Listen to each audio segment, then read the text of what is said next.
junio de 1967. Tras una corta e impresionante iniciativa bélica, Israel logró derrotar a 5 países árabes en menos de una semana. El Estado hebreo se encuentra en el punto máximo de su expansión, y tanto políticos como militares están celebrando una victoria como pocas se han visto en toda la historia. Sin embargo, ante los ojos del mundo las cosas son diferentes. El ataque inicial israelí causó una serie de reacciones adversas para los israelitas, tal como lo fue la finalización del proyecto en conjunto que estaban desarrollando con los británicos del Chieftain, el cual estaba destinado a ser producido en territorio israelí, y a su vez hizo que el Reino Unido advirtiera a Estados Unidos que no vendiera sus blindados más nuevos a Israel. Por otro lado, Francia realizó un embargo de todo el material bélico que Israel había pedido en aquel entonces. Puede que Israel haya ganado la guerra, pero no sería la última en suceder. Y al haberse quedado desprovista de blindados, ha llegado el momento de crear el suyo propio, que si bien sería tardado de realizar, no tienen otra alternativa, siendo esta la semilla que vio nacer al Merkaba, el indiscutible rey del desierto de Asia Menor. Sean bienvenidos, queridos espectadores, a un nuevo Viernes de Enfrentamiento Crudo por la tarde, donde exploraremos la interesante historia de las primeras 2 variaciones del Merkaba, el Main Battle Tank israelí por excelencia, cuya historia es muy interesante y que ahora mismo vamos a descubrir. Y como en cada ocasión, los acompaña su anfitrión de Auslanda, y sin mayor dilación, ¡comencemos! La intención de crear un blindado israelí propio tiene su origen desde la crisis del Canal de Suez, también conocida como la Guerra del Sinaí de 1956, donde los tanques demostraron ser un arma extremadamente importante en el campo de batalla, ayudando en gran medida a definir los resultados de un conflicto. Sin embargo, para ese entonces y a lo largo de las décadas tanto de los 50s como de los 60s, el ejército y la economía israelí seguían siendo considerablemente pequeños, por lo que su mejor opción era seguir importando blindados, lo que eventualmente llevó a que el Reino Unido invitara a Israel a colaborar en conjunto en el desarrollo del Chieftain, una oportunidad de oro que encima permitiría que una vez que el desarrollo fuera terminado, este vehículo pudiera ser construido en Israel. Sin embargo, y tal y como mencioné en la introducción, la Guerra de los 6 días hizo que el Reino Unido cancelara el desarrollo en conjunto, así como Israel vio cortado su suministro de material bélico. Y en plena Guerra Fría, con un constante desarrollo armamentístico, era de suma importancia que Israel no se quedara atrás, pues todos sus rivales estaban recibiendo de forma constante vehículos soviéticos de vanguardia tales como los T-55 y los T-62.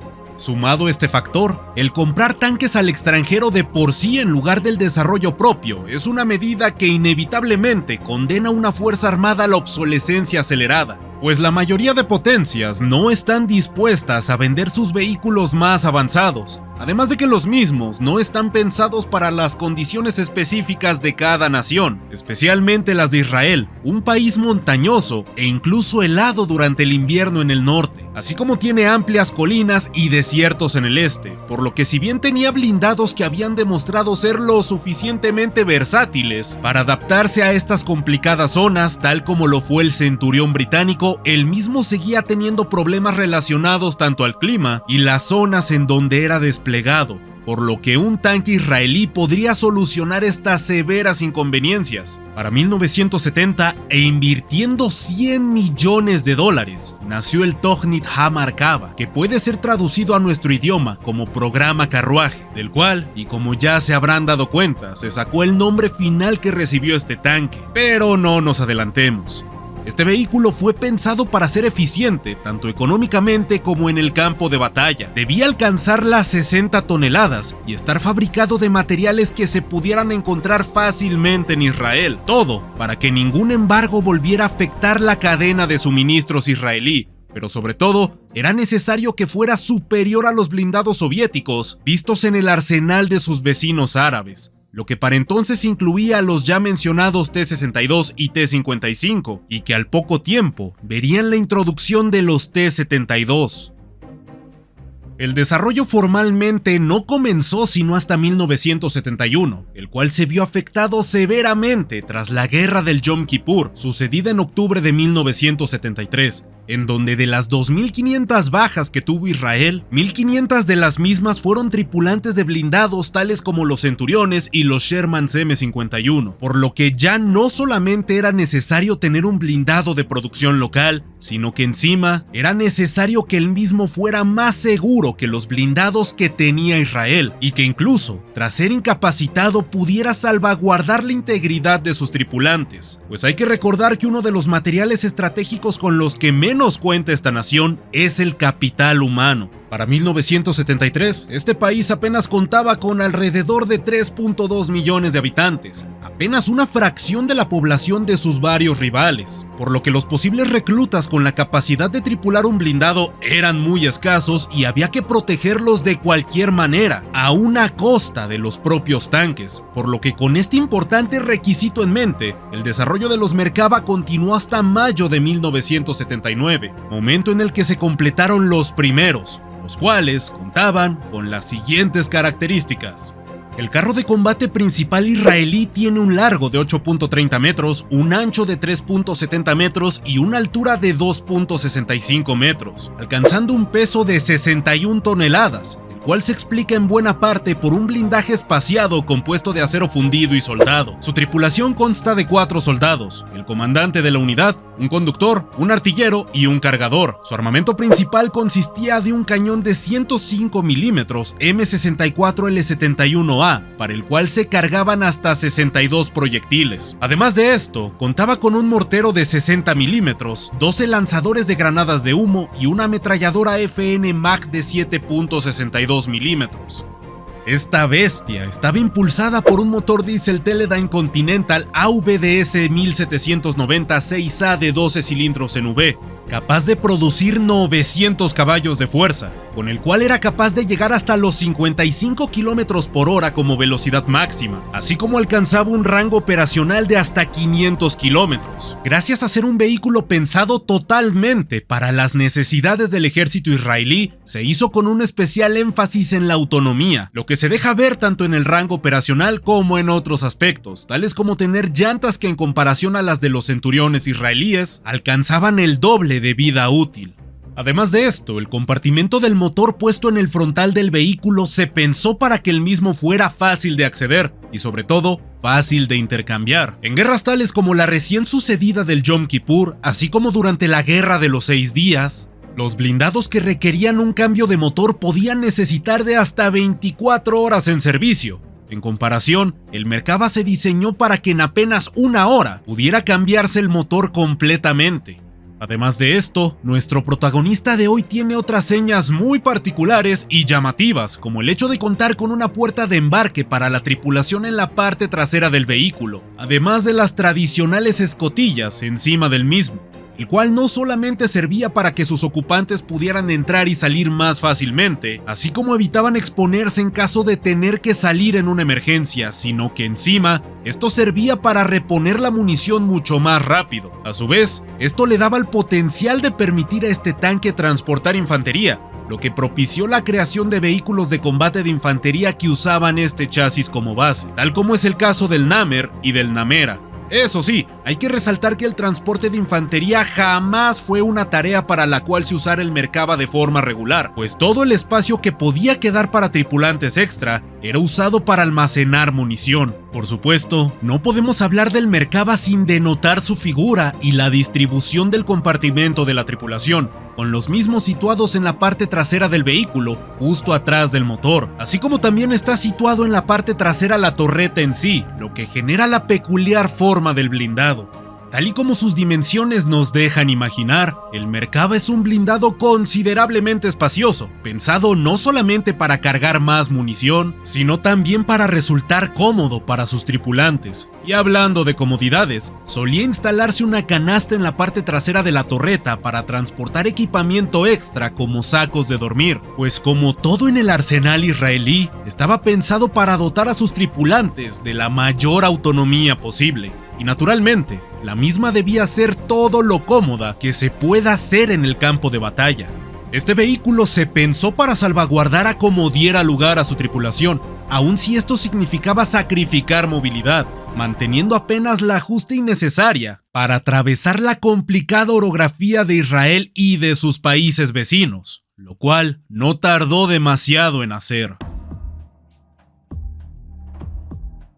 La primera unidad en recibir los nuevos Merkavas fue la Séptima Brigada, dirigida por el coronel Avigdor Kahalani, los cuales fueron utilizados durante el 6 de junio de 1982 para avanzar al interior del Líbano, como parte de la Operación Paz para Galilea, país que en ese momento tenía una importante presencia militar palestina y Siria, dos grandes enemigos de Israel. Durante la batalla del Valle de Beca, la Séptima Brigada logró destruir un total de 8 tanques T-72 sirios en un rango de entre 3.000 y 4.000 metros, los que eran entonces los tanques más avanzados que tenía Siria, quienes no lograron destruir en retaliación a ningún Merkava israelí, marcando su primera victoria, de las que fueron muchas. A lo largo de aquel conflicto, apenas un puñado de Merkavas fueron destruidos, los cuales en su mayoría fueron atacados por la parte trasera, en donde incluso armamento antitanque de infantería como los RPGs podían atravesarlo. Sin embargo, hay que resaltar que en la mayoría de los casos, buena parte de sus tripulantes salieron caminando del vehículo, por lo que en definitiva, este tanque cumplía de gran manera con mantener a sus ocupantes con vida, que era un aspecto de gran importancia para el ejército israelí. Si bien fueron 3 meses de guerra convencional durante aquella intervención en el Líbano, a lo largo de la misma, los principales problemas que enfrentó el Merkava fueron los campos minados, los cuales solían detener el avance de los blindados de Israel y que eran aprovechados por la infantería para atacar los vehículos por la espalda, su punto más débil, demostrando nuevamente que para cualquier vehículo no existe rival más peligroso que la infantería. Luego de la finalización de este conflicto, el ejército israelí comenzó de manera casi inmediata el desarrollo del Merkava Mark II, aprovechando al máximo las experiencias vividas en combate, preguntando de manera directa a los tripulantes del Merkava qué aspectos podían mejorarse, llevando a la instalación de más blindaje tanto en la torreta y el frontal del chasis como en los puntos vulnerables de la parte trasera, así como se le instaló de forma interna el mortero de 60 milímetros y se le colocó más ametralladoras en esencialmente cualquier sitio que tuviera espacio para una, llegando a tener 3 ametralladoras montadas en cada vehículo, 2 de 7.62 milímetros y una calibre 50, especialmente útiles para defenderse de la infantería, pero sobre todo para hacerle frente a los helicópteros, mismos que se volvieron en una de las principales amenazas para los tripulantes de los Merkava. Si bien este vehículo no era en sí el más avanzado, ni el mejor blindado, o siquiera el mejor armado de su momento, el Merkava tenía una filosofía de diseño que hacía tanto énfasis en la seguridad de su tripulación que permitió a la misma hacer con maestría y soltura su trabajo, pues se sentían especialmente protegidos, por lo que permitía relucir el entrenamiento de los soldados, el cual demostró ser muy efectivo, y encima también hicieron sentir escuchados a sus hombres, pues veían cómo en el centro de desarrollo se instalaban mejoras en las versiones más recientes del Merkava, basándose en sus experiencias, lo que solo hacía crecer más la confianza de sus tripulantes y por tanto su eficacia en batalla. Con el paso del tiempo, los números de producción de los primeros 2 modelos del Merkava alcanzaron las 830 unidades, descontinuándose en 1989, pero siendo usados en los tantos conflictos que ha tenido Israel desde el ya mencionado 1982, retirando al Mark I del servicio en el 2014 y al Mark II en el 2020. A pesar de que este vehículo resultó en un enorme éxito, Israel no tiene una economía lo suficientemente grande como para permitirse el desarrollo de un nuevo blindado cada 10 años, tal y como solían hacer las potencias durante la Guerra Fría. Sin embargo, el Merkava ha servido como base para la creación de lo que es esencialmente un tanque completamente diferente a partir del Mark III, el cual cuenta con más y mejor blindaje, nuevos sistemas electrónicos, un motor nuevo y sobre todo, un poderoso cañón de 120 milímetros que lo diferencia notablemente con las primeras 2 versiones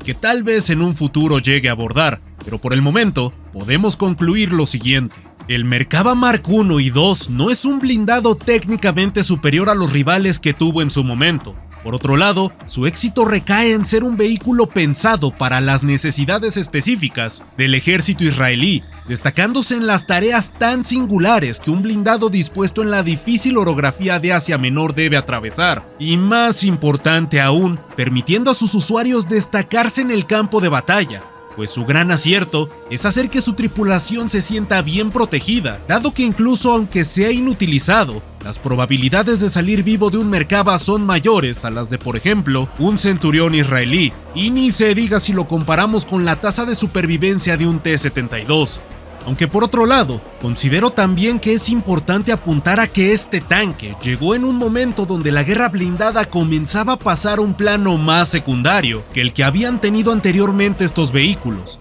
por lo que no ha tenido demasiadas oportunidades para demostrar su supremacía, como sí lo tuvieron otros tanques israelíes que hemos visto en este canal como el Super Sherman o el Centurión. Pero aún con todo y esto, la idea de crear un blindado israelí propio fue la decisión más útil a futuro que pudo haber tomado Israel, pues ya han pasado más de 40 años desde la primera vez que un Merkava abrió fuego. Estoy seguro que van a pasar otros tantos más antes de que veamos su última batalla. Y esto fue todo por esta ocasión, espero lo hayan disfrutado y si fue así, los invito a seguir viendo más contenido histórico en este mismo canal. Antes de irme, quiero agradecer a mis queridos donadores y miembros que siempre están presentes en cada directo y cuyo aporte económico me permite seguir dedicándome a esto y por supuesto, traerles más y mejor contenido. Como en cada ocasión, los acompañó su anfitrión de Auslanda, y sin nada más que añadir, ya nos veremos en la próxima batalla.